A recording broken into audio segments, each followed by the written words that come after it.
lo que hizo Él.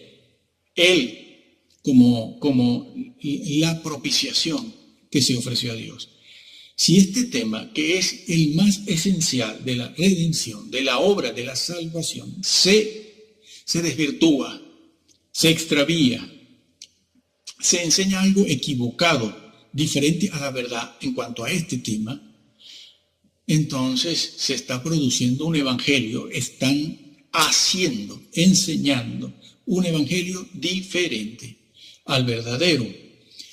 Esta frase, evangelio diferente, es la que encontramos en el libro a los Gálatas, el capítulo 1, cuando el apóstol Pablo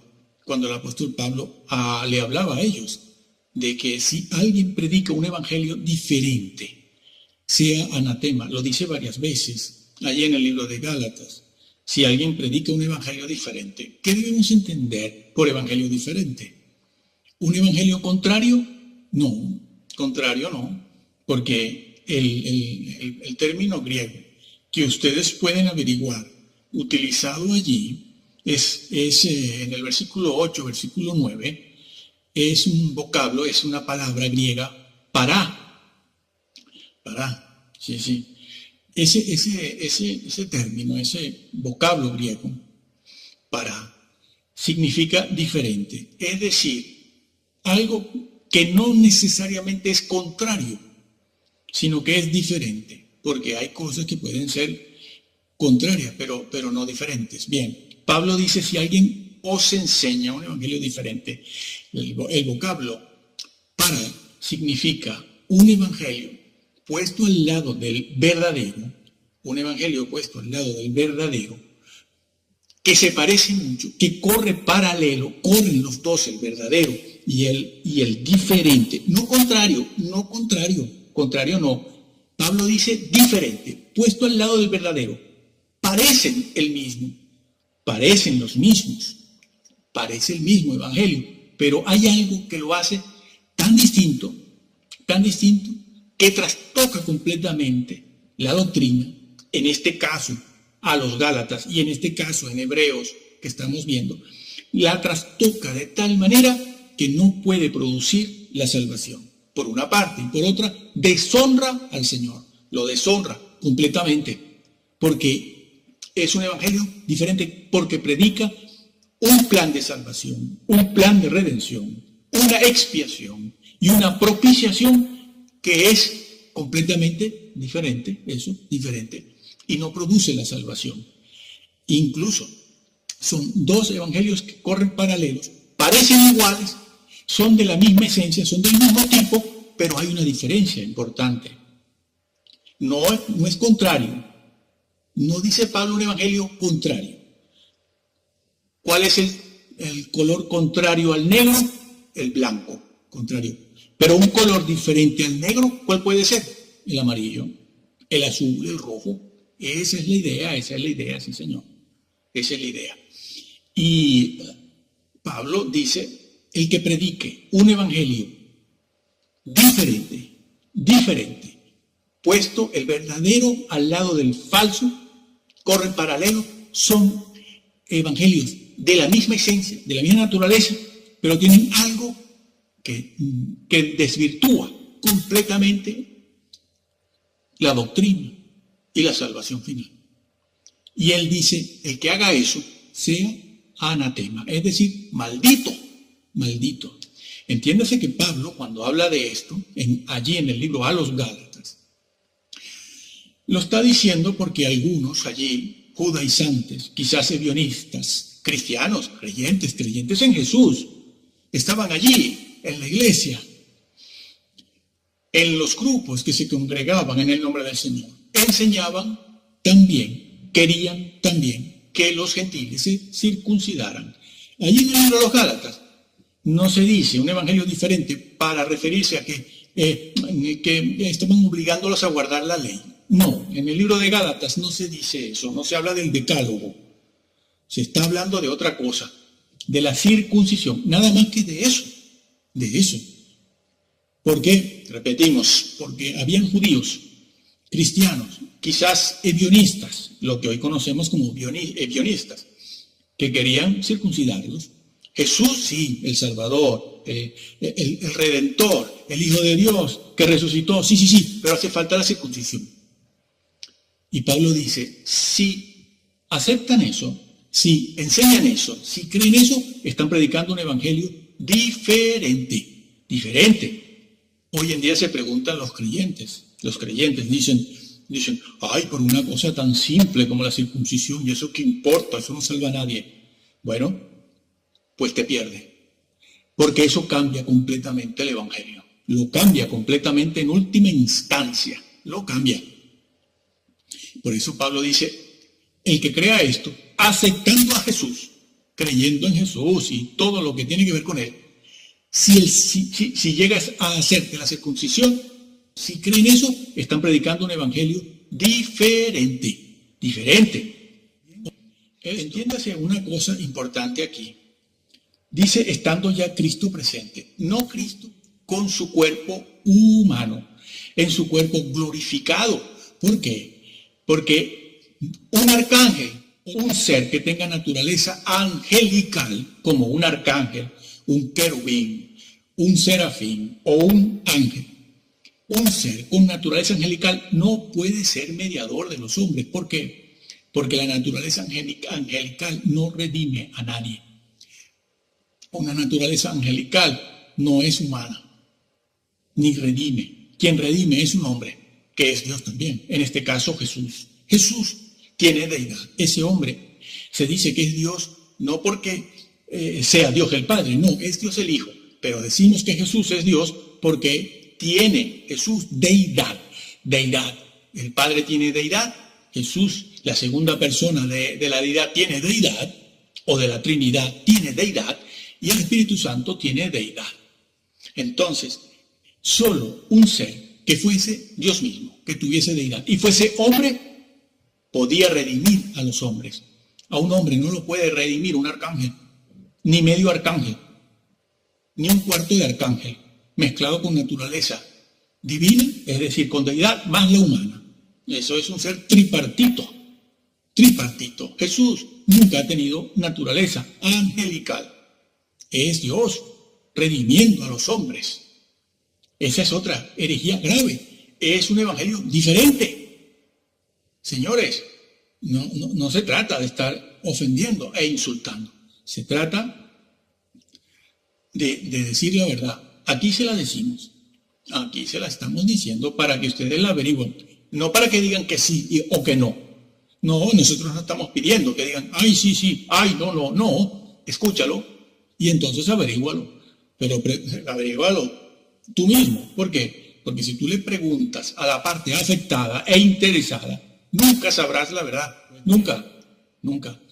Piensa que es lo que deben hacer, averiguar la verdad. A ver si es verdad todo esto. Seguimos con el versículo 11 del capítulo 9 de Hebreos, que resumimos, pero estando ya presente Cristo en su naturaleza humana, un hombre, según Hebreos 4, Hebreos 5, solo un hombre que sea además sumo sacerdote, un ser que tenga naturaleza humana, y otra vez repito, que sea sumo sacerdote, es decir, mediador, puede traer la redención y la salvación. Así que ya estamos viendo, ya intuimos, además de ver de manera clara, que Jesús entró en el lugar santísimo, en el momento de su ascensión. Bien, eso en el versículo 11.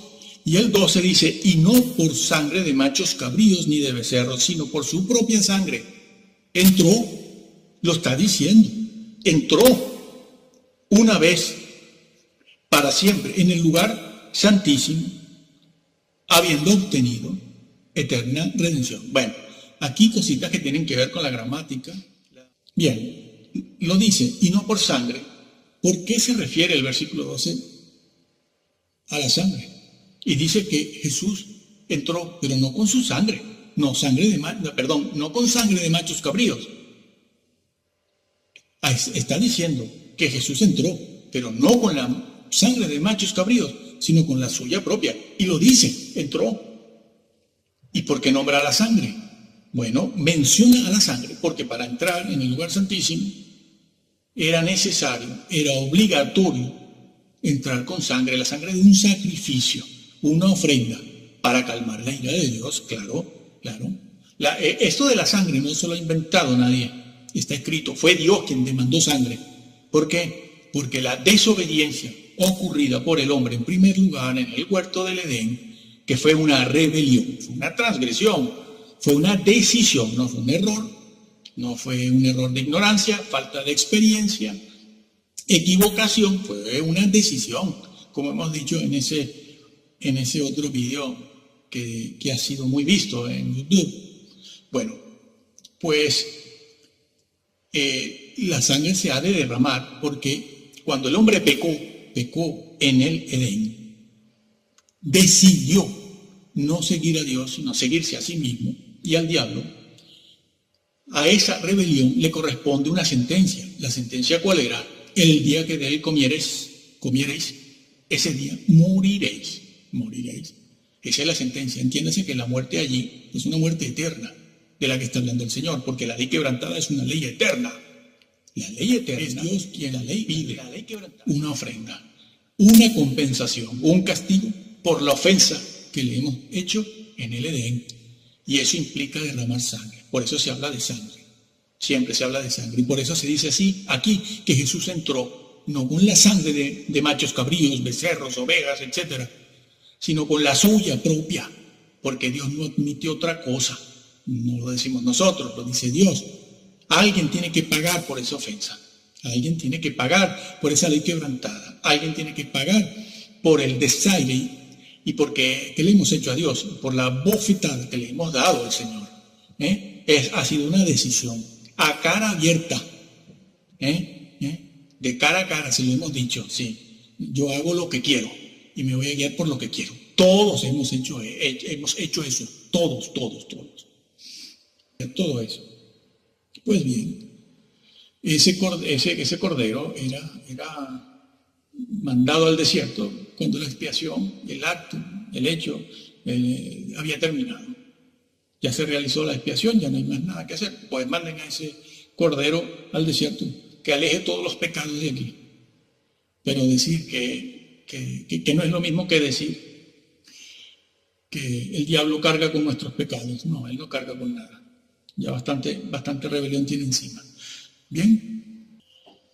Bueno, el capítulo 5 de Hebreos también. Podemos leer Romanos, y dice lo mismo. Y Efesios dice lo mismo también. El libro de Efesios. Bueno, pero estamos en el libro de Hebreos, capítulo 5, el versículo 9 y 10 dicen así: y habiendo sido perfeccionado, Jesús vino a ser autor de eterna salvación. Allí, en aquel momento fue autor de eterna redención, porque si la expiación ha sido incompleta hasta 1844 y lo sigue siendo ahora, entonces no hay una redención. La salvación no se ha logrado. Nadie es salvo todavía, porque sin expiación no hay redención, no hay reconciliación. Es la lógica teológica, la secuencia teológica en este caso. Si no hay expiación completa, no hay reconciliación, porque lo que buscaba la propiciación y la expiación era la reconciliación del hombre con Dios, es decir, la comunión, restablecer la comunión es decir, tendré comunión con Él. Pues la expiación lo que ha logrado es restablecer esa comunión, que no es otra cosa más que la reconciliación entre Dios y los hombres. Aquí dice, pues, y habiendo sido perdonado, vino a ser autor de eterna salvación para todos los que le creen. No, le creen, no. Le obedecen. Puede ser borrado del libro de la vida. Que puede ser borrado. Sí. Y fue declarado por Dios sumo sacerdote. ¿Cuándo fue declarado? Fue declarado sumo sacerdote según el orden de Melquisedec. ¿Cuándo fue declarado? Cuando ascendió. Traspasó los cielos. Lo dice aquí también, el capítulo 4, así que Jesús entró, necesitaba la sangre. Y el hecho de que se mencione la sangre y la suya propia de él, de Jesús, es una afirmación o reafirmación de que lo está haciendo en el lugar santísimo. Está entrando en el lugar santísimo. Por eso se ha dicho en el versículo anterior que entró presente ya a Cristo como sumo sacerdote. Claro, un sacerdote no puede mediar por nosotros, ni aquí, ni en el reino, ni en el cielo, ni en el trono, ni en ningún lugar. Tiene que ser un sumo. Estamos viendo que Jesús entró una vez para siempre, y lo dice, lugar santísimo, ¿sí? Rey Casiodoro de Reina y Reina Valera, Cipriano de Valera, Reina Valera, tradujeron bien, lugar santísimo. Claro que en el griego original se dice y se habla de entró en los santos, en plural, los santos. ¿Y cómo se traduce eso, los santos? Que entró con su propia sangre una vez para siempre en los santos, a la hora de reflejar el texto griego en la Biblia Casiodoro de Reina. No pueden poner santuario ni tienda, porque no se está diciendo que entró en una tienda con su sangre, ni en un santuario con su sangre. Está diciendo que entró en los santos. Se ha de poner lugar santísimo. Casiodoro tradujo bien. Lugar santísimo. Lo viene diciendo desde aquí el versículo Vamos a seguir viendo otros. Dicen todos ellos que Jesús entró en el momento de su ascensión en el lugar santísimo y mostró su sangre en aquel momento, por lo cual obró la expiación completa. ¿Por qué lo desmienten? ¿Por qué? Porque si está escrito, es que está escrito. Una y otra vez. Bueno, eso es lo que está diciéndose aquí. Bueno, es más. Si entró en el lugar santísimo es porque obró la expiación. La expiación consistía en eso, en el derramamiento de la sangre, en un sacrificio, una ofrenda y un sacrificio que fuera grato al Señor. E incluía de manera obligatoria el derramamiento de la sangre. Entonces Jesús es el Cordero de Dios. Jesús es la propiciación sacrificada, cuya sangre se derrama en el propiciatorio. El propiciatorio era la tapa del arca, la cubierta del arca de la alianza. Y Jesús es la propiciación que se ofrece como una ofrenda en el propiciatorio para hacer propicio a Dios, como aquel publicano que decía: Señor, sé propicio a mí, pecador. ¿Qué estaba diciendo? Estaba diciendo: sé favorable conmigo, favoréceme, escúchame, reconcíliate. Porque ese hecho es lo que logra aplacar la ira de Dios, ese derramamiento de sangre, ofreciéndole a Dios ese cordero en sacrificio, ofrenda, es lo que aplaca la ira de Dios. Sí. El problema del pecado, la rebelión, la transgresión, no está en el hombre, ni en el diablo, como también han enseñado. Ahora lo estaremos viendo aquí también. Hablaremos de Azazel. El problema no está en el diablo. El problema no está en el hombre, el problema está en Dios. Por eso los sacrificios se ofrecen a Dios, no al diablo ni al hombre. Porque el amor no es el problema de Dios. O no es Dios no tiene ese problema. No es que le falte el amor porque el hombre pecó. No. El problema en Dios es su justicia, que ha sido violentado. Él ha sido violentado en sus leyes, en su esencia, porque sus leyes son un reflejo de su esencia misma. Nada que no lleve la esencia misma de Dios es un reflejo de Dios. Dicho de otra manera, cuando Dios hace algo o de Él emana algo, eso que emana siempre lleva sus atributos, sus distintivos, su esencia, su naturaleza. Cuando Él dio los 10 mandamientos, estaba dándose a sí mismo. Y, por ejemplo, si uno de los mandamientos dice, y este es un ejemplo muy, muy sencillo, trivial, simplón, si hay un mandamiento que dice, no matarás, lo da porque es un reflejo de la esencia y la naturaleza de Dios. Es decir, Dios no mata. Y como Él no mata, da una ley. Y Cristo, cuando entra, como hemos visto ya en el lugar santísimo, muestra sus marcas. Entra no solo como el Cristo preencarnado, sino entra como un hombre allí en la presencia de Dios, en su trono de majestad, donde está Dios el Padre.